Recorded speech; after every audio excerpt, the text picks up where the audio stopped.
You're listening to Inside of You with Michael Rosenbaum, and Ryan Tejas, of course, is here in the studio with us. Yes. If you're a Dermot Mulroney fan, you're in for a treat. This guy's awesome. I love him. He's been over the house for parties that I've had. I love his wife. Just a fun guy to be around. Always laughing, always smiling, which means he's in a lot of pain. No, just a great guy. And he's been around. He's done this for so long, and he works consistently because I think people, not only is he talented, but people like working with him. Yeah. You know, my best friend's wedding, you remember, he was in one of the Screams, Young Guns, Ruthless, that was just out recently, Lights Out. He's always doing stuff, and he's stretching himself, and I like seeing that.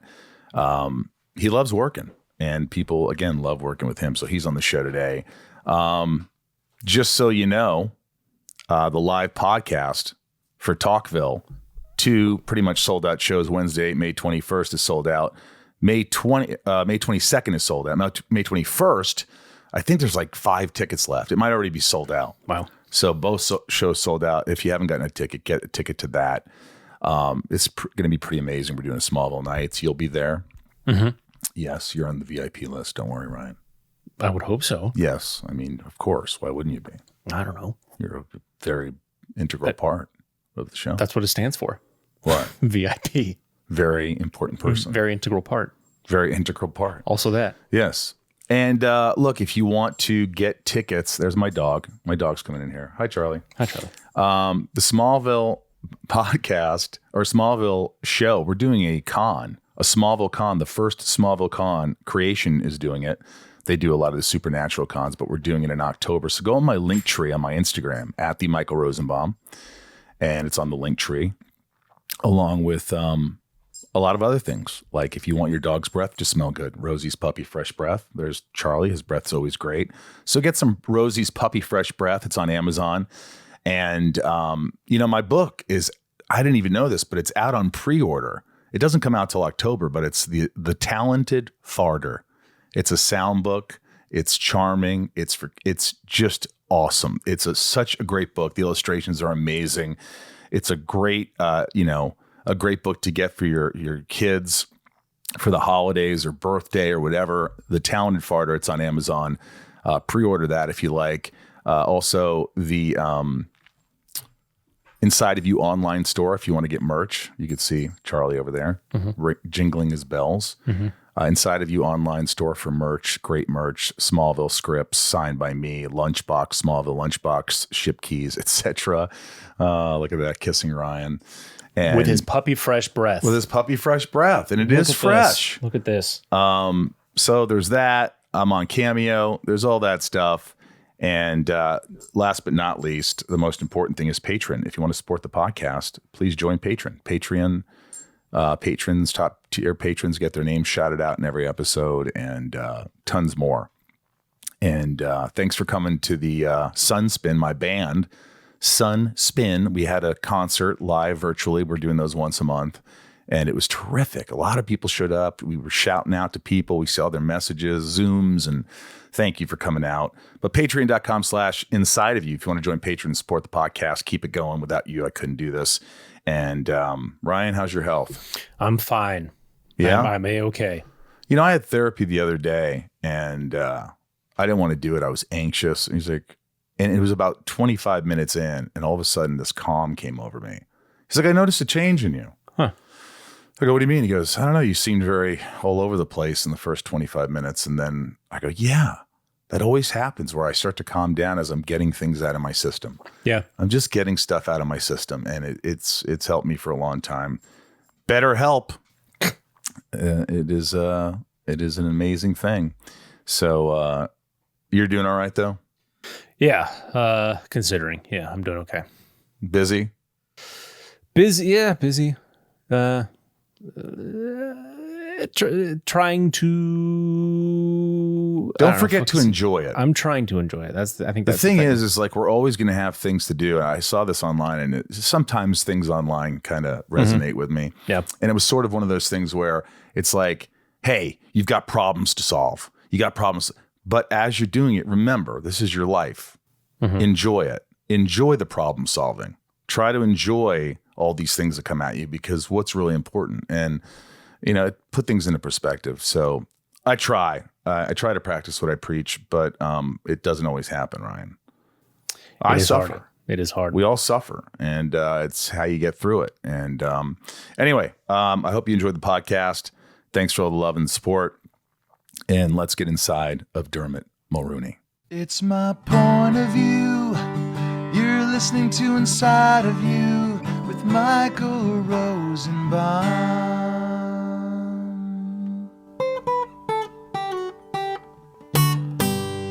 Inside of You with Michael Rosenbaum was not recorded in front of a live studio audience. Are you a good line rememberer? I have to be, because yeah. Why do you say you have to be? Well, I wasn't before. I had to become good at it. And it's turned out great because I have tons of lines all the time. You do? I play those parts where you'd have a whole speech or you'd be explaining. Doesn't scare you? It's just time on task. It's just muscle memory. Well, you'd hate to reserve a little bit more of it that you'll absorb and get on the set when you attach it to the other actor in the shape of the set and where you need to move, or whether you're sitting still the whole time. You'll learn your lines better on the set. As you know, a lot of people just flip right in and do it because they attach it to the motion or however they do it. I can't. I gotta have ample time to learn my shit, go on set, and not need to look at lines or anything. It's just all in my head. Are you going to keep interrupting? Yeah. I'm just telling you about me. Oh, well, I thought. But no, go ahead. Anyway. It's inside of you. Okay, no, let me just process that and adjust. Okay, cool. What were you saying? No, go ahead. I'm a very good listener. This is a podcast, right? Yes. So I didn't have to fix my hair or anything because it's not on camera. It is. Ryan. It is on camera. Okay, how's my hair? I have to say, Dermot, that your hair is probably the best hair of any friend that I have. Oh. Wait a minute. Ryan, you have good hair. Thank you. But Dermot's like hair. He's like the musical. I think of him when I think of Dermot. I think of the musical Hair. That's amazing. One question though. We're friends? I think so. Well, we became friends. I mean, you've been over the house a few times. It's true. So that would make us more than acquaintances. It's a wonderful place. And I got to know you and your lawyer, who has assured me that when you pass, all of this will be mine. You'll have the entire place. I just have to split it with the dogs.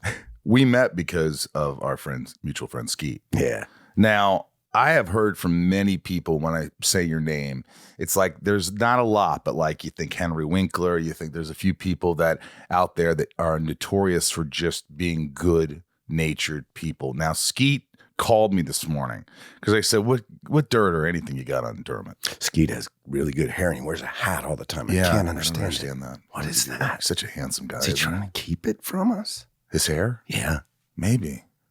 You know about superpowers. Do you think that's his? His hair? And then he's keeping it? And his smile.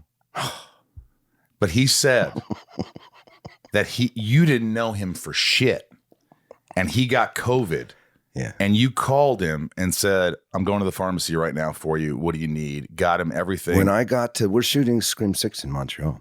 That's where I met Skeet. We've both been doing it the same amount of time. We're both from Virginia. And I never even made his acquaintance to my recollection. And when we got there, Javier is Melissa Barrera's awesome husband. Right. And he had COVID and he'd traveled and et cetera, et cetera. So they were in separate bedrooms. And that was like one of my first conversations with Melissa. My husband's here, but he's quarantined.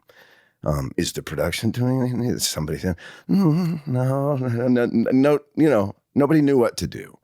But once I knew that had happened, and then Skeet comes to town, we have a great night. We stand next to each other. Okay, I'll confess.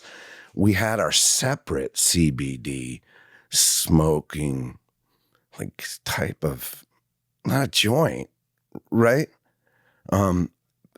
So we were smoking together. Yeah. Gosh, I can't believe I'm saying that. Wait, are you saying you were smoking a non-THC filled joint? Yes. True, because some of us don't smoke pot, and Skeet might be one of them. Oh, yeah. True, so the next day he has COVID. So I was this close to share and, coming down with it. Right.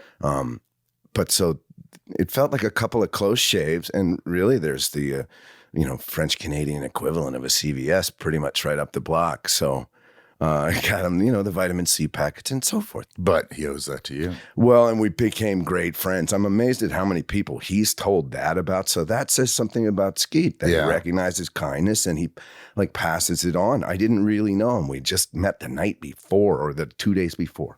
So it just made sense. I thought of it. I had nothing to do. You want some little task on, when you're on location and have nothing to do. Right. Yeah, I think there's more to it. But also, then he mentions Drew Barrymore. You also helped Drew. He talked to Drew Barrymore about this, and you helped her out somehow. Oh my! What is this? What are you, the doctor of fucking Hollywood? Doc Hollywood over here? Tell me the story about Drew. Skeet. Oh, Skeet, motherfucker. Yeah. If you're gonna write a book, which somebody'd have to do for me, I got a ton of great stories, right? Mm-hmm. A lot of them have never, haven't reached air yet. Right. So now there's like a podcast age where you're spilling beans just willy-nilly here and there, so forth and so on. So like at what cost? This is some good shit. Yeah, it is. Did it's Skeet good shit. give you any details? How did Skeet know? Drew told him? Because nobody. Yeah, Drew told him. Okay, well, and let's circle back to the present. Okay. And you could even use some visual aids. You could go to that little website called YouTube and probably look it up. Where just the other day, Michael, it's been 30 years since Bad Girls. That's when I worked with Drew. Right. Drew was 18. I think she turned 18 on that. And she was, had been scattered to the wind by her family, by Hollywood, by everyone else. She'd already had scandals at that age, if you think of it's unimaginable. Right. So everybody's great friends and we all got along. So she had, now back to the present, she had me on. Her producers had me on with some of the other actors from Bad Girls. And we were like surprise guests. So I touched base with Drew on this over the years, twice. Once was about 3 years ago when I saw her. And we just knowingly know that we had a thing happen. But so I'm backstage in that show and I haven't come on to surprise you yet. And she mentioned bits of it. So she didn't paint the whole tale, but that's the first that I heard her speak on it. It's a wild tale that involves Texas Rangers, border crossings, drugs, and a little lawyer down there in Southwest Texas who got my ass off. Wait, so this is a story that is way more, is bigger than the Skeet helping him with his COVID. This is a little darker. You got Texas Rangers and drugs and stuff. There's no real darkness. It has to do with Drew. It's full of sunshine and light and love. And it wasn't even then. So when I'm on the show, back to the present, we both broke down in tears. It's become its own little, emotional meme. What do they call it? Viral thing. Right. Like people really loved it and we had a real moment. But we didn't discuss it on air. But there's a very real moment captured on her show where we're talking about it. And she's saying things like, you really looked after me. You were so kind to me. And that's as far as you'll go with it. It's really hard to say. Because everyone's fine and nobody hurt anyone. But you took care of her. And by drugs, I mean things that were called drugs at the time, which were marijuana. Yeah. Yeah. I mean, it's a long time ago. Which is now legal, which is what Drew said on her show. Right. So she did touch on that. But at the time. So you saved her. She was doing drugs and she was in trouble with Texas Rangers. That's what I'm gathering. And you helped her I would get out say, of it. Like many film sets, certainly in the 90s, pot and alcohol were extremely prevalent. Right. Of course. Yeah. And I was still a drinker at the time. And hey ho. Let's go Texas style on that. And that was a huge contributing factor to how things went that night. I'm just going to tee it up, I think. Tee it up. I don't think I'm really tell how it went. You should have Drew on. Do you think Drew would come on and tell the story? No, not a chance. She doesn't even know me. I could tell Drew was ready to tell that story. Really? Everyone's innocent. You know what I mean? It wasn't like, but there was a way that would have gone really badly had everyone known it. Certainly right then when she's in her late teens. Right. I'll finish by saying how much I love her and always have. We did a second movie called Big Miracle in Anchorage, Alaska. 2 of the 3 whales we were trying to save survived. So that was pretty good. Wow. In the movie. Yeah. Well, The other one didn't make it, which still hurts. Yeah. Because we tried. You have a propensity for helping. Like have you always been like that since you were a kid? Was it how you were raised? Was it something your father instilled upon you that, hey, if someone's, you always look out for your friend, always look out for people? Well, gosh, amazing question. And I'm glad you touched on my dad, the kindest, most caring person I can think of. He died about 2 years ago, a little more. No, we miss him terribly. Oh, but my God. Good time to go by that age. Mom's still around. And how old was he? He was 2 days older than 90, so he had a nice round number in mind. Yeah, good for him. Good for him. Yeah. 4 boys and a girl in my family. The daughter was the youngest. She's boss now, which is amazing.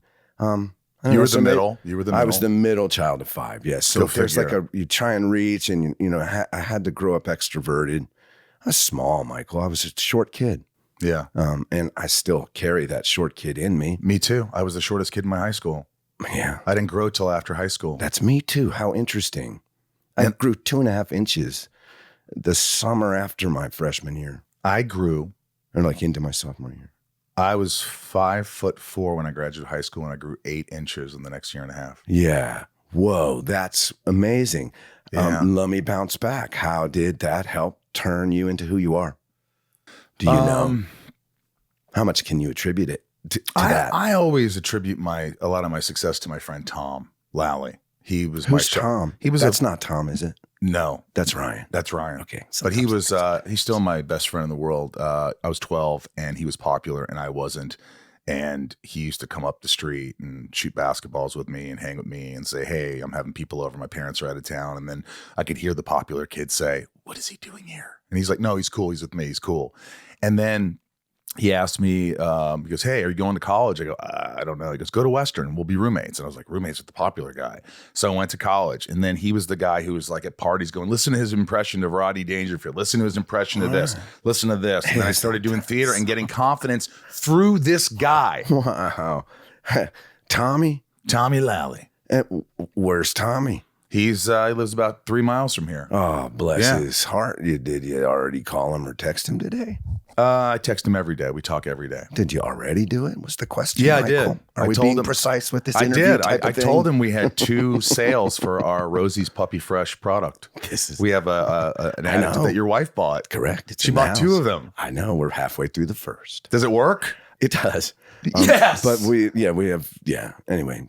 But we have miniature chihuahuas, so their mouths are disgusting because they can't really hold their teeth. Yeah. As they I understand that. Cetera. Yeah. But anyway, listen, on to you. I love how close you are with your father and the way you talk about him. You could just feel that. You could feel his presence, that he was a good man. Such an extraordinary man. I can't, I'm able to talk about it without getting overly emotional now, but truly brilliant. And the way I'm smart, I mean, like over the top, and just a great family man, adventurer, but a dry tax attorney, 35 years behind the wheel of a Morgan race car in his class, in sport class. Wow. Race car driver at 83. We helped him get in his car. At the age of 83 and 84, he drove the Brickyard. What's Indianapolis 500. What? That track. It would be a sports car class on the yard. How fast did he go? He goes about 85 or 90 miles an hour coming into the turns. He never, in his 32 or 3-year career as a driver, never passed anybody. Yeah. How? Well, he had the name of his racing team, which was just him and his chump friend who'd fix up the car and go with him. Put it up on the trailer and go to all these local, East Coast races, was Phlexed Sphincter Racing Team. Sphincter. Yeah. But flexed is spelled with a PH. Is it really phlexed sphincter? Yeah. I think that's one of my siblings' like corporate name or whatever. You know what I mean? Yeah. LLC. Their incorporation. It's certainly a family part. It should be on our family crest. Were they comforting or very supportive when you decided to get into the entertainment industry? Flexed Sphincter Racing Team also had a motto. What was it? Never undefeated. Is that true? That's their motto. The motto of Flexed Sphincter Racing Team was never undefeated. Should it be never defeated? It should be. It took me a second. I was That's like, wait a minute. So that answers your question, why he's such a jewel in our lives and why I was brought up great. That's Michael. And his beloved wife, Ellen, is still around, lives on Cape Cod. You still talk to her? Yeah, she's doing pretty good. And we all rotate around to see her regularly, and she's in good hands. Inside of You is brought to you by Rocket Money. I'm just telling you this to save you money. That's all I'm doing here. So don't fast forward because you're just going to save money by listening to me. Rocket Money is a personal finance app that finds and cancels your unwanted subscriptions, monitors your spending, and helps lower your bills so that you can grow your savings. This is just such an amazing, amazing app. We talk about this all the time, but how many times do you want to watch a show, but you don't have a subscription? And so you join this streaming platform, and then you forget after you watch your show that you're still paying for it. Ryan did it, and he used Rocket Money and got some money back. So we do it all the time, and this is just to save you money. You know, nearly 75% of people have subscriptions they've forgotten about. And I had, before I started using Rocket Money, I had like so many. And I never thought about this stuff. I could not believe when they showed me I was paying for all these extra streaming services each month. You know, you got streaming services, Ryan, you got fitness apps, delivery services. It goes on. And thanks to Rocket Money, I'm no longer wasting money on the ones I forgot about. With Rocket Money, you have full control over your subscriptions and a clear view of your expenses. You can see all your subscriptions in one place, and if you see something you don't want, Rocket Money can help cancel with just a few taps. Yeah, I love how the dashboard shows me this month's spending compared to last month. Yep. So you can clearly see your spending habits. And plus, they'll help you create a custom budget and keep your spending on track. Rocket Money will even try to negotiate lowering your bills for you by up to 20%. All you have to do is submit a picture of your bill, and Rocket Money takes care of the rest. They'll deal with customer service for you. Rocket Money has over 5 million users and have saved a total of $500 million in canceled subscriptions, saving members up to $740 a year when using all of the app's features. Stop wasting money on things you don't use. Cancel your unwanted subscriptions by going to rocketmoney.com/inside. That's rocketmoney.com/inside. rocketmoney.com/inside. And they supported you through your whole entertainment world, the wanting to act, playing the cello at a young. I have no idea. I didn't know you. Again, apparently we aren't friends because I don't know you that well. And then sometimes you start doing the work and you're like, you don't jump into conversations. No, I know you have a band. I know you've been in bands. I know you've played songs on tons of movies, on soundtracks. You've been a part of that world for so long. Do you still play cello constantly, by the way? No. I want to. It went on as one of my resolutions for 2024. Yeah. And I'm working on a piece, and I've been putting this out there, that I'm going to play with Yo-Yo Ma. Yo-Yo Ma doesn't know this yet, unless he stumbled across these media mentions of mine. I've been putting it out there for about 3 years. I have the piece picked out. It's a cello duo. That's cool. Really? You're serious? I'm serious. So was playing just cello have to wait for it to, you know how you put something out there in the universe. I've been doing it publicly, especially when I have to pay a publicist. Sometimes you have to pay a publicist. A lot of times you have to pay a publicist. Yeah. So when they're actually working for me, I'm like, you make sure that Yo-Yo Ma comment gets in there, and you look it up. It's on the New York Post. There's a couple years ago, they made it like, a thing that people swipe right by. Right. So one of these days, Yo-Yo Ma's going to swipe right by. I believe That's you. my I always plan. said I'm going to work with Gary Oldman. I love it. And I still think I will one day. Okay, a couple things I want to go back to. I see Dracula's right there. Oh, yeah. Signed by Gary. One is We Are Friends. Yes, I know. Yeah. But Thank you. only now. Yes. Because you're asking such nice questions. Yeah, well, I'm And interested Ryan in did you. all that research for you. None. Ryan doesn't need no research. I do. No, amazing, man. Thank you. And to that, I can see people flock to you to be your friend. And I wouldn't say that. Anyhow, you're clearly one of those people. I already worked with Gary Oldman. I wrote that in an article one time. 5 people that you, or like 2 actors that you like. And I said, Jamie Foxx and Gary Oldman. I've worked with both of them since. Lesson again on like literally publicizing your dreams. Who's left on your list? Gosh, great question.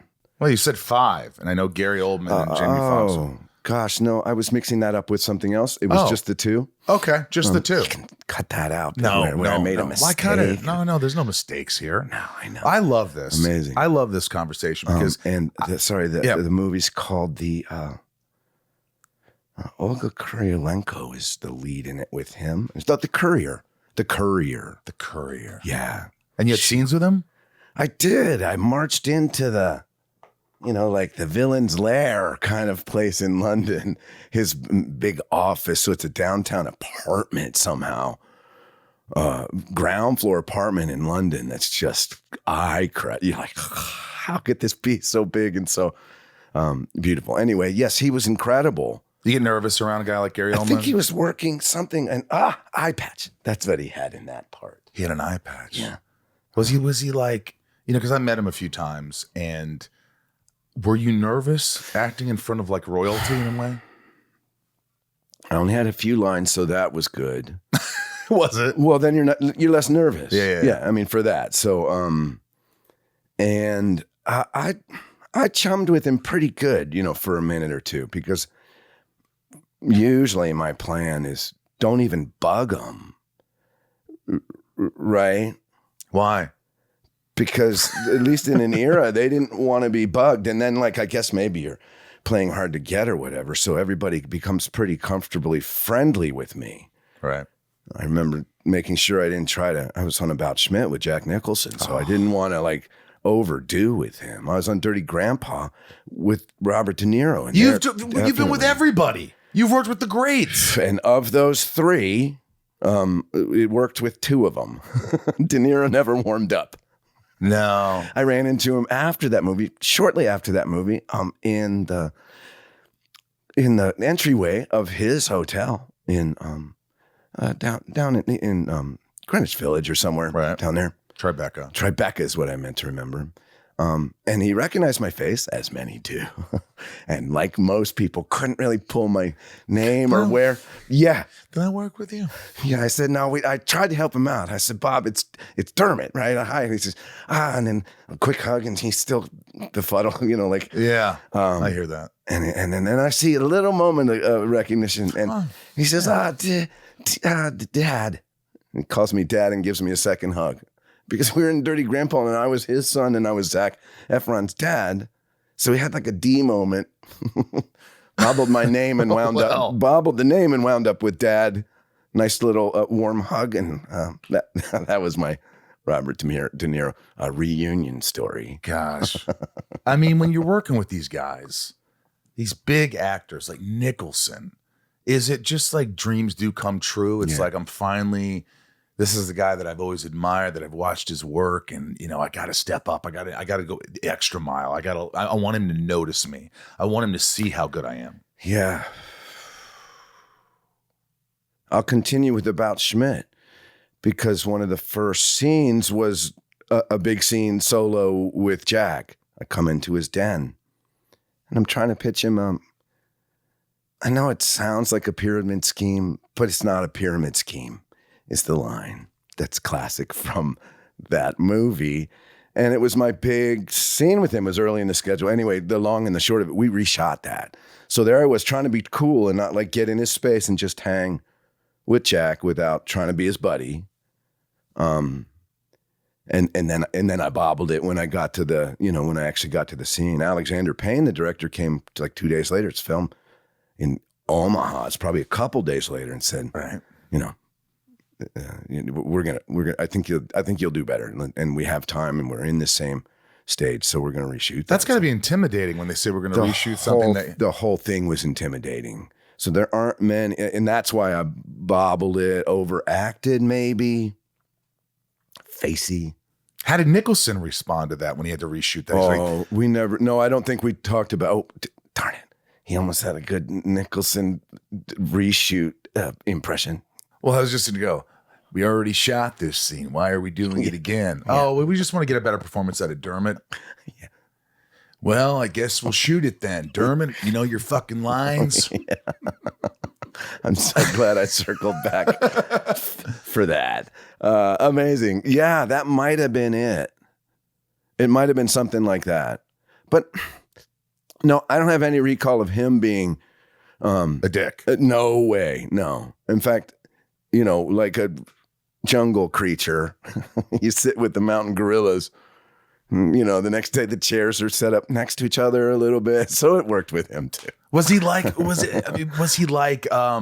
You say your line, or would he ever go, "That was good on that one. I liked what you did there"? Did he ever compliment you or anything? No, he was very much in this part. So for all of the shenanigans that he's known for, right? I guess I can tell this. It is Jack Nicholson. Yeah, come on. So like the third day, maybe it's the reshoot of the same scene. A couple of these older guys, they like the low chairs, not the high painter style chairs like them. So they have two of those where we're next to each other, about this far apart. And I said, how's it going, Jack? Probably that's where he did that thing that you just did. But then he opens up a little bit and he tells me that he's really been behaving himself on this movie. He was indicating to me that he really cared about the part, and it showed. He was Oscar nominated, of course, but also it showed in the performance. It showed in his approach to the day. So was that part of, what made me, overmatched or not, too anxious. Right. So he tells me this. Even when I flew in, I flew private, but I won't do an impression. But I brought a bindle. That was the word. This size. And this was the shape and size of his hands. And he said, I haven't touched any of it. Of coke? No, he meant, again, at the time it was a drug and you had to smuggle it into Nebraska, but it was pot. It was just pot. Right. Yeah. Not touching any of it. Right. Not on this one. No, he's not going anywhere near the bindle. So Dermot, I don't want to do this scene 3 times. So let's get it in the basket. I don't want to have to go smoke pot because of this young actor who can't get his shit together and lose his game, which was amazing to see. There's only a few other scenes I'm in him with. That's not so. But like so on his game, so amazing, dude. Beautiful, open actor. No pretentious. It's all, he's present. Yeah. And like he didn't have a plan for the scene. But then I'd overhear him talking to Alexander. So many things were so specific, but it just was so juicy roll.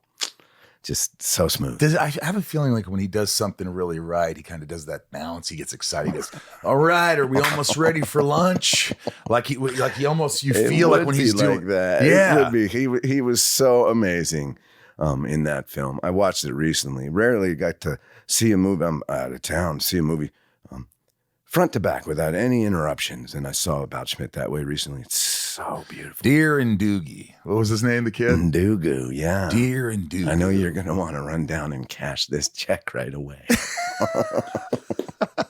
I love that movie. But you have done so many things. And it's not like you've done so many things. You're continuing to do so many things. And your resume, just like roll after roll after roll. And you touch a little on everything. Then you do some Star Trek? Yes. So I'm actually, if it's a universe. Yeah.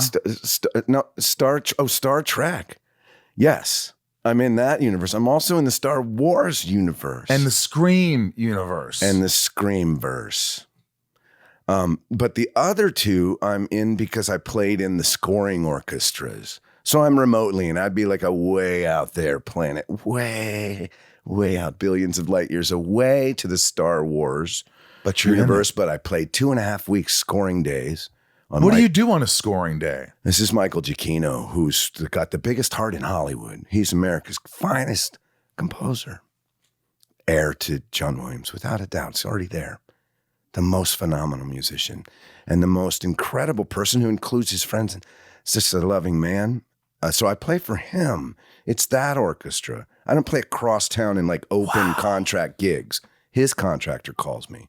So that's why I've done so many, because once you're in his orchestra, he included me with the greatest musicians in Los Angeles, which of course means the country, which of course means a rival with any in the world. And there I sit in that group. Because you're good and you know how to, you're malleable. You're good enough on your instrument that you know what you're doing, right? Yeah. Oh, very much so. And I flashed to my parents, who made sure I was on time to every lesson, every orchestra camp, everything, coming, going, 5 kids, back and forth. We all played instruments. So, yes. So this is what would happen. You learn once that they mean downbeat at starting time. So you don't ever come in late. It's wonderful. Not like actors are always late. Well, PAs are always on time, You have to right? come So in it's just, right when you're supposed to. you have to be good and ready, coffeeed up, rosin on your bow, everything ready in your seat, and go at go time. That's You crazy. play for 50 minutes an hour, 3 hours work in the morning, 3 hours in the afternoon. It's called a double session that way. So union breaks and all that. I sit down, I'm in the rear of the section. A lot of times I get to sit next to Susie Katayama, who's my longtime stand partner and wonderful cellist, helps me. So I'll get to that. But quickly you'll go through the music, look for anything that has a whole bunch of notes in it or looks hard. Tune up, warm up your hands. These cold rooms, but the rooms are ones that they scored everything. Bernard Herrmann, they scored. She sang Somewhere Over the Rainbow in this room, right? Jeez. That's where the orchestra played it. Incredible. So I'm in there, and then we play out. So I'm reading music, sight reading it. Never seen it before, but that's a skill. Once you have, you don't get rusty with that. Maybe a little with rhythm, but notes you can always read them. So I'm watching the conductor. There's a timer on the wall, so you know what measure you're in and even what beat you're in. So it'd be measure 1, 2, 3, 2, 2, 3, 3, 2, 3. So you know, and your music is numbered. You have headsets, so there's a click. So you're listening, you're playing with the conductor, you're reading, you're watching a number, and then over there, gloriously, is the film. So when cellos don't play, you might watch amazing piece of a movie that no one's seen yet because it's just the horn section playing to it. The person that can mainly see it is the conductor and the booth all see. So cellos are facing this way. I don't see the picture of the movie unless I can glance. Inside of You is brought to you by Betterhelp. I don't know how many times I have to talk about this, but it's so important. If you're sitting there right now and you're stressed or you're anxious or you have a lot on your mind and you just bottle it up and you don't know what to do, it's going to come out, and it's not going to come out in great ways all the time. Betterhelp has helped me substantially. Ryan here has been using it for a while. And don't you notice when you don't use Betterhelp, when you don't have therapy? Oh, the weeks where I miss a session? Of course, yeah. Yeah, it's like the more you talk about something, even if you don't think you have anything to talk about, things come up and it puts your mind at ease. And we all carry around different stressors, big and small. And at times we keep carrying them around rather than processing them and letting them go. When we keep them bottled up, it can start to affect us negatively. Therapy is a safe space to get things off your chest and to figure out how to work through whatever's weighing you down. Therapy from Betterhelp is helpful for learning positive coping skills and how to set boundaries. It empowers you to be the best version of yourself. It isn't just for those who've experienced major trauma. It's for all of us. If you're thinking of starting therapy, Give BetterHelp a try. It's entirely online, designed to be convenient, flexible, and suited to your schedule. Just fill out a brief questionnaire and get matched with a licensed therapist, and switch therapists anytime for no additional charge. I think people think, oh, what if I don't like my therapist? If you don't, you switch them. It's that easy. Get it off your chest with BetterHelp. Visit betterhelp.com/inside today to get 10% off your first month. That's BetterHelp, HELP.com/inside. All these movies now, I mean, we can get into other stuff. We don't have a ton of time, but like, Lights Out. Yeah. Lights Out. Frank Grillo stars in with Scott I love Adkins. Frank Grillo. He's been on. I love him. Yeah, me too. Incredible. We met on the Gray and became fast enemies. It's been amazing. That's the kind of guy you met the night I met him. Like, oh, I'm not going to like you at all. He said, I hate you already. And he's literally first words out of our mouth. So we've been besties ever since. He saw it and said, it's great. I haven't seen it yet. Lights Out, that is. It'll come out in February on your, on your favorite streaming platform. And Breakwater, I haven't seen, but it looks dope. It kind of reminds me of a fugitive-like movie. It is very much You've got this beautiful beard, and I'll just read what it is because it's cool. A young ex-con risks his newfound freedom to track down the estranged daughter of a fellow inmate and unknowingly brings a devil from her past straight to her doorstep. Yeah. You could do that one in the voice. That's great. Or at least the last part. Yeah. A young ex-con risks his newfound freedom to track down the estranged daughter of a fellow inmate and unknowingly brings a devil from her past straight to her doorstep in Breakwater. See it. Enough said. You don't need to say I don't have any more to say, except that it's an amazing experience and awesome part twist. Do you, it's endless, the list of, we do have to mention My Best Friend's Wedding because it was kind of like a big start for you. I mean, you had done a lot of stuff. Yeah. And you came out here, you weren't here but 3 months, you had a little contract, you came out to Los Angeles and you started booking things. And life started happening and it kind of just took off from there, didn't it? Yes. I had, including right after the release of Best Friend's Wedding, I had, like any other actor, very slow times at different periods. But a really unusually fast start. Yes. Yeah. Yeah. Did you different way of people viewing things? The first part I had was a lead in a TV movie called Two Young People when we shot it, but it was on CBS on Sunday night called Sin of Innocence. Sin of Innocence. Yeah. And that night, like 15 million people watched it because there are only 3 channels. Wow. And so you're suddenly an actor. Not like now where you got to piece together a couple things or hope somebody saw your web show or even that nice popular show that's on a thing that you don't watch that and you don't know who that actor is. Or I have a show on Fluby. It's a great show. No one sees it. Well, that's what I mean. Yeah. Nothing like this. Yeah. So that it started itself. That choice, that producer choosing me to play that role is who did, determined. Her name is Renee Valente. Yeah. And they cast me as Bill Bixby's son and Dee Wallace. She was on the podcast. I love Dee Wallace. I keep wanting to put her in. I have an idea of her. She's so brilliant and such a wonderful woman. Oh my God. Yeah. I was so blessed. They took me, I was 22 playing 16 maybe. And they got married and their son and her daughter are now suddenly in the same house and the hormonal teenagers fall in love. It's a beautiful story. Very culturally complicated at the time, right?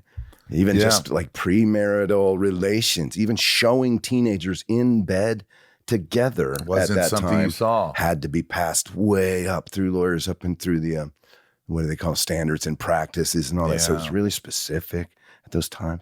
Oh, one thing, I guess I've mentioned it once, but in another TV movie, Daddy, a couple of years later, staggeringly profound to my career, how many people saw it, how it turned into things. That was another TV movie, like a Sunday night thing when you didn't have anything else to watch. So these things led up to. Yeah.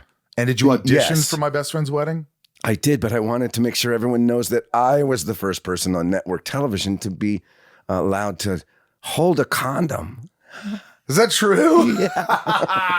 Yeah, I mean, otherwise it was going to be missed if I didn't tell people that. There's probably a couple of lawyers you think they're still alive that had to okay it, that the teen kid said, but we're going to be safe. And then there's an insert close up in that show that had to be allowed, like through the powers that be, that the kid could hold a condom. So that was me. I was in Vegas. Speaking of condoms. I was going to say, oh no. No, I was in Vegas, and I remember I was at this, I didn't care. I had a fanny pack, and I'm walking around with my buddy, and this prostitute comes up to me, and she goes, what are you doing? And I go, oh, nothing. I go, I got my fanny pack. She goes, what's in your fanny pack? And I go, money. Prophylactics. Oh. She goes, what's that? I go, rubbers. She goes, you crazy. That was my rubber story. It just cracked me up. Know, why rubbers? Why did that term go away? I just thought it was funny to say that. Why did that term? Yes. Can I get some prophylactics? Just sounds a little bit. No, but sure. Anyway, you auditioned for how many times for My Best Friend's Wedding? My recollection is that it was once. But what I remember about it is they were even like one of those where there's a couple of guys there, right? And then I go in. Who's there? And I made eye contact with Julia Roberts. And I thought, oh, we're friends. That's what happened. That's what happened in my brain. Really? Yeah, you went in there? I, like everyone, I was already taken with her because of even Mystic Pizza. Or, I didn't see the Pretty Richard Woman Gere movie until later. I hadn't seen that when I first met Julia. So, yeah, but I didn't know I was going to get it or anything. I definitely, so there was no way to calculate what that movie was to become, what it's still becoming as we speak. It's still alive and, like virulent, incredible. But I did know it was a big movie to catch, even though I'd been in, young lead or supporting parts in a number of studio movies, whether it's Copycat or what's the one I'm flashing on, Point of No Return. Yeah. All those preceded Best Friend's Wedding. So I was already in the studio stack, but I wasn't leading those movies. So when you see her in the room, that moment, is it unlike any other? Is it just like a beautiful woman who's there sitting there? Or does she sort of like, I'll give you an example of what I'm trying to say. Name drop, but I was at Carrie Fisher's birthday party and she goes, I want to introduce you to Nicole Kidman. And I go, Nicole Kidman would not want anything to do with me. She goes, no, she loves hockey. I want you to meet her. So I'm sitting at this table and I see Carrie going up to Nicole Kidman and looking at me and going, nice guy. And I look at her and it's like suddenly the room lit her. Like she had her own lighting. She walked in and I was like, oh my God, I've never seen a movie star. That is a movie star. Wow. She was just, and I was floored. Yes. And she was really cool and all that. But when you see Julia Roberts, is it the same feel? Yes. It is. Like the light warms up in that side of it. I walked in and she's over there. I can picture the physicality of it. Director, maybe one producer, casting director here, small room. And so you come and you scan real quick and you turn and you have your breath taken away. Yeah, that's what I was going to say. But it wasn't, it was a real thing. It felt like it. It proved to be true, as we're still friends now. But so you can do that, the most famous one. It's really how Mario Puzo wrote it. That's so beautiful. When Michael sees Apollonia. Wow. It's written in Italian. Maybe there's a word for the lightning bolt. I think no. So people know that story, right? But sometimes you just flash on somebody, maybe like me and Skeet. You just see a guy and you say, "That's my pal." We're right away buddies. You know what I mean? I'm so lucky to describe that. I hope for your listeners that you have your eye out for that, and you can see people that you know you're immediately going to mess with. You know what I meant to say. I could feel mixed that. them up. I've seen Nicole too, and she does. So then there's a thing. Then there's an extra category of people, partially added on because they're stars, but then they're just people that just are star-like. Yeah. And those people in your real life, in your high school, in your comings and goings, you come across them every once in a while. Yeah, and you're like, we're lucky wow. when people turn those people into actors and they get to light up the screen. Yeah. And in the case of those two and countless others, they really do have another thing. Yeah, I agree. They have something else, man, that you can't, it's intangible. It's like it's it. Yeah. This is kind of a non sequitur, but like, what would you say the toughest time was in your life? Like, we all go through a lot of tough times. I've been through depression, anxiety, all these things that have weighed me down, loss, all that. But what is it something that you go, hey, this is the hardest part of my life that I had to get through, the most adversity you faced, and how did you turn it around? Yeah, there's a midlife period there coming out of my first marriage, quickly moving into my second. I quit a very, very serious alcohol habit right in there too, and got immediate relief from what a monster that was for me. But I didn't get any freaking prize at the end of the door, like coming into sobriety didn't bring me riches and more anything. So right around then, 8, 9, 10, the housing market crashed, double housing, the money going down, not a job to be found. Newest relationship, becoming parents, becoming, this great lasting marriage. So the way I got out of that was partially prima, just saying, frickin' go. And that's, it's part of how it's done. And I didn't decide it. So it doesn't mean you got to really like it, but I had gotten somewhat reclusive. I also had little toddlers and stuff by then. So there's irony in saying that's the toughest time of my life because it was the highest point too, where I added to my family and I wouldn't change a thing. So just to have that in there, but in terms of like stress levels and stuff. I ducked back in and took everything and showed up to stuff and had my picture taken at places. And slowly but surely got it back. And doing it all sober.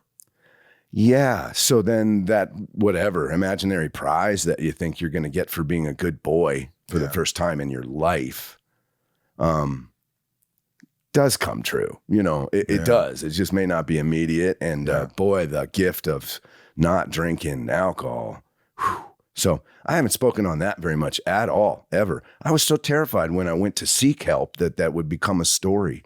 It wasn't long after, our beloved Ben Affleck was smeared on the front of people for going to rehab. That was those years. Yeah. And like shamed for it. Not, thank God, the man by then seeking help. Anyway, the mentality of the time was different. So I had fear there. Did you deal with anxiety or obviously depression because that's, alcohol is a depressant. Yeah. So, I mean, did you ever see someone, talk to someone?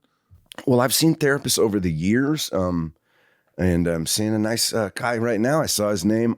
I took a picture of it's the leaderboard at the optometrist office, like in all the MSWs on there. And then I Googled a couple of them and came up with Gabriel, who's been, maybe it's even not my first male therapist, but anyhow, he's been so helpful. I sought help for him when I knew my dad was going to die, so that I was really in much better shape than I ever would have been. What did he teach you to prepare for? Was it something, I want you to think about this, this is going to happen? Well, he's the first therapist that actually gives advice. So thankfully the world's caught up to that. Like, if we're going to pay you, can you at least say, what do you want me to do? Yeah. Or like, please just tell me. What happened to the other guy like me? Yeah, that happens all the time. I'm like, do you know anything like this? Because can you just tell me what happened to him and we'll all skip to the end? Well, what do you think you need to do?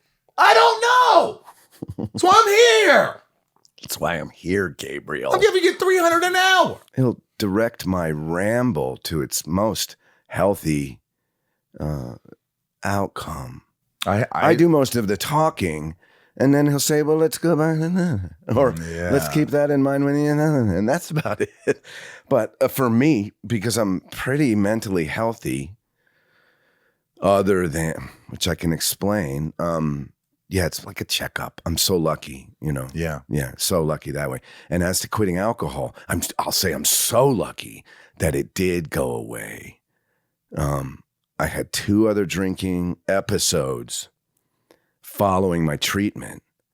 And then it finally worked, and now it lifted. I don't think about it. I'm not uncomfortable in bars. I don't want to limit it doesn't occur to me that my friends are drinking or getting drunk, etc. A lot of people have to carry that forever, and it just keeps on you. So I'm blessed in so many ways, partially because of the things that we talked about. I've had extraordinary experiences. So if you want to like do a mental health check, sometimes it's just like thinking of the Bindle story with Jack Nicholson. And you kind of chuckle and you lie in bed and you fall asleep. But my mental health disorder that's come from being looked at for 38 years and all the other, that doesn't, anyway, all the other things that have driven other celebrities, hopefully through addiction and on out like me. I was going to be a drunk anyway, though. Or other really, horribly difficult mental illnesses, so many of which have been even lethal. I've been so blessed there too. So my symptom is manic talking. Thank you. It took me that long to get it out. Sometimes I can't stop. But I like it. Okay. I like when you It do works that. good for podcasts, I've found. Did you see? But, yeah. That's where I go that's over. good. And then I had a little too much coffee, and then it's so fun, and then I want more because that's like the addict. Let's tell another funny one. And people, let me, well, by the way, my dog came in here. Yeah. Isn't he a cutie? Dogs. I got a thing with dogs. Have a thing with me. Yeah. Well, you have 4 of them. Those dogs are fine, but if I meet a dog, they're liable to have an issue with me. Not yours. Your dogs are bad.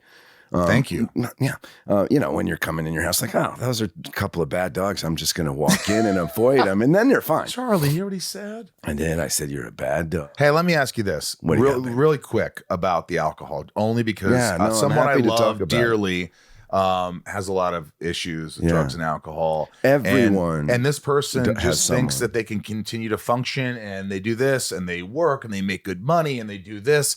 But I could see how it really F's their life up. And it just seems so far away from their perspective to ever get help or ever do this. And like, I'll just do it. What is there anything you could say that they could relate to? Yeah. It's so hard. It's so hard. And everybody's version of this disease is somehow different because it's your brain and it's how your brain tells you what to do when even when your body's screaming at you, shouldn't be doing that, whether it's just throwing up or eating away at your liver, whichever it is. It's a progressive disease. Your friend will never get better until they completely stop drinking alcohol. They'll always be struggling with it and maybe not do as much damage if they're able to not drink as much.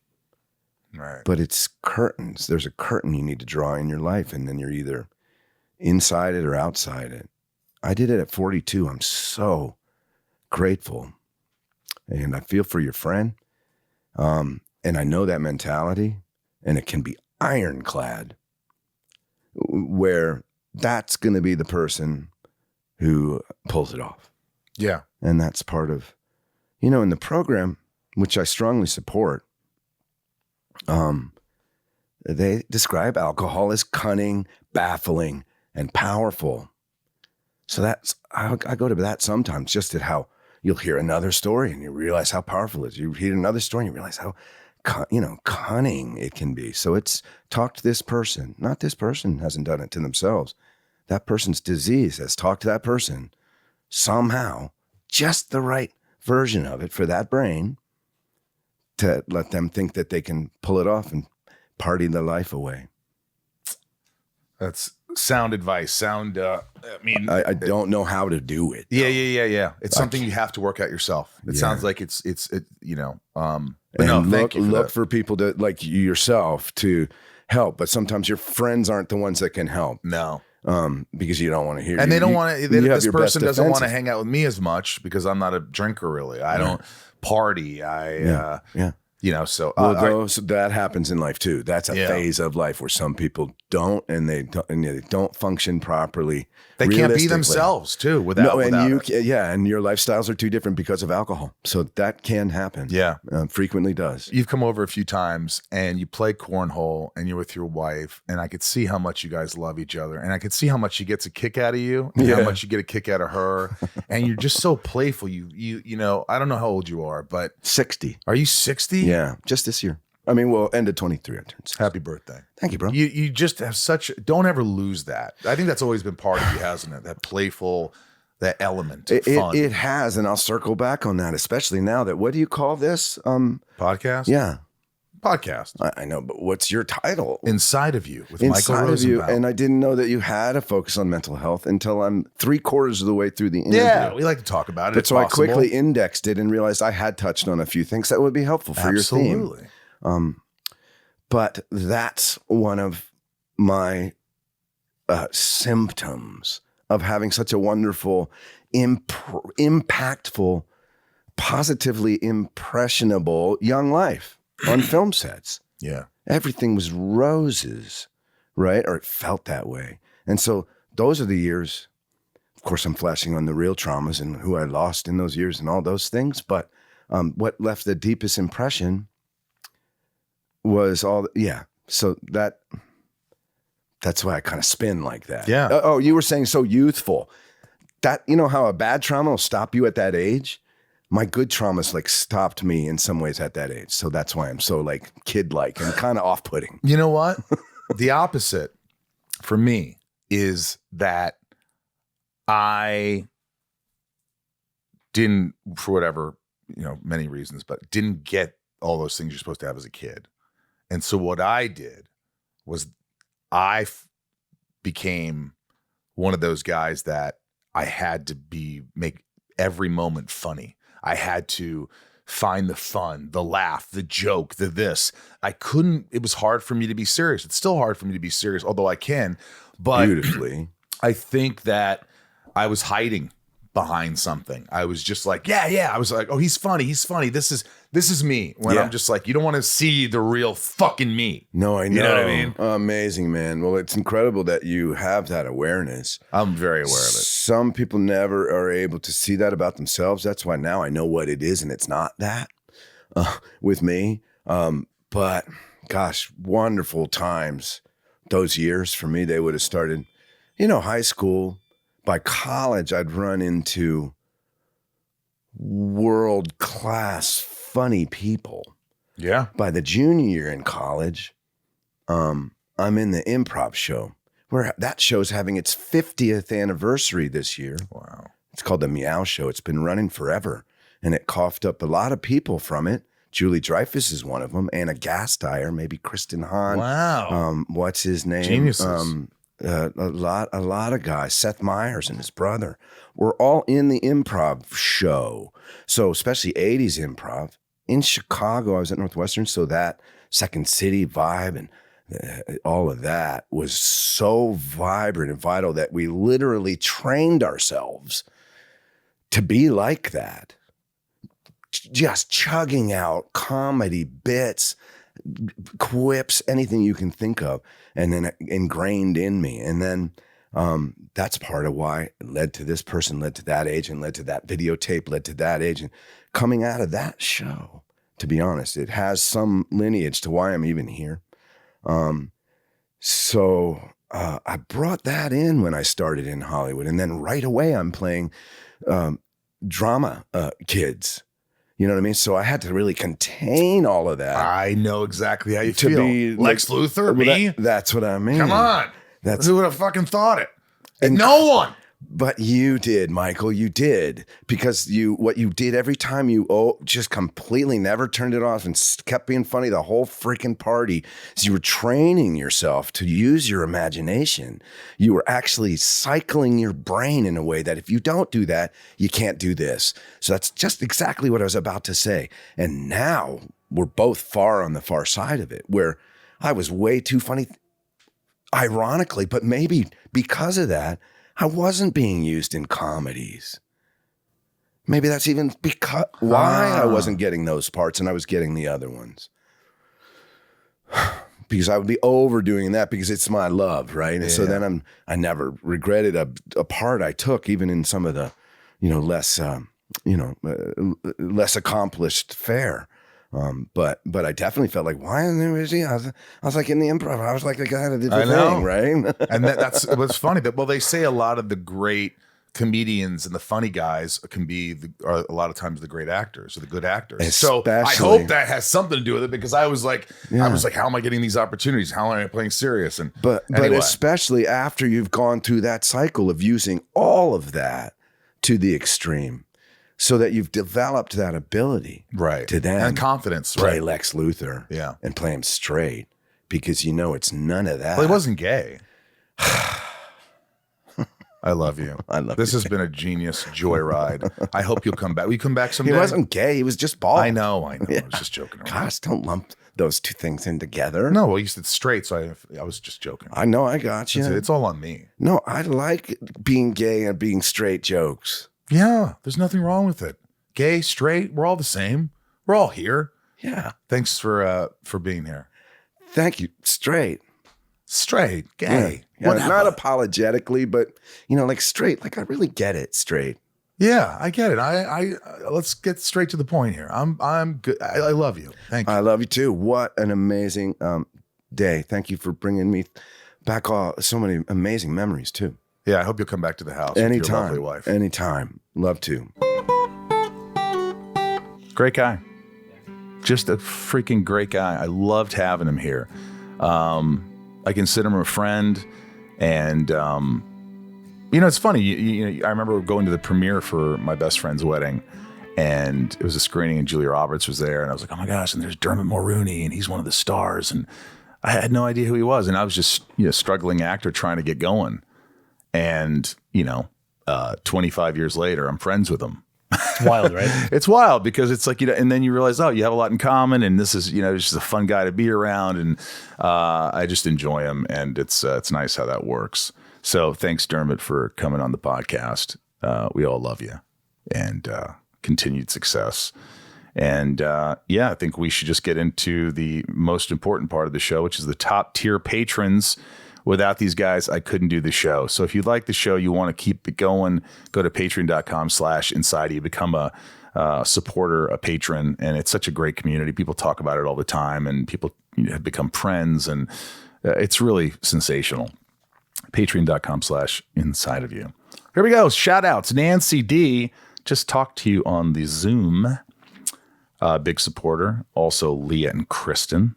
Of course, little Lisa, Yukiko, Jill E, Brian H, Nico P, and Zach, Robert B, Jason W, Sophie M, Raj C, Jennifer N, Stacy L, Jamal F, Janelle B.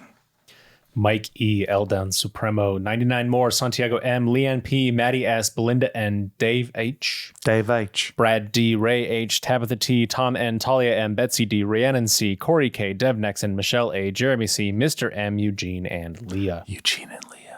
Mr. M. Mel S, Chris, Eric H, Oracle, Amanda R, William K, Kevin E, Stephanie K, Jor-El, Jammin J, Leanne J, Luna R, Mike F, Stone H, Brian L, Jules M, Jessica B, Kyle F, Kaylee J, Charlene A, Brian A, Marion Louise L, Romeo the Band, Frank B, Jen T, April RM, Randy S, Rachel D, Jen, Carolina Girl, Nick W, Stephanie and Evan, Charlene A, Don G, Jenny B. And don't forget John, Jennifer R, Tina E, NG Tracy, Tasha S, Keith B, Waffles, Heather and Greg, LEK, Elizabeth L, Ben B, and Pierre C. Without you guys, we could not do this podcast. Thank you.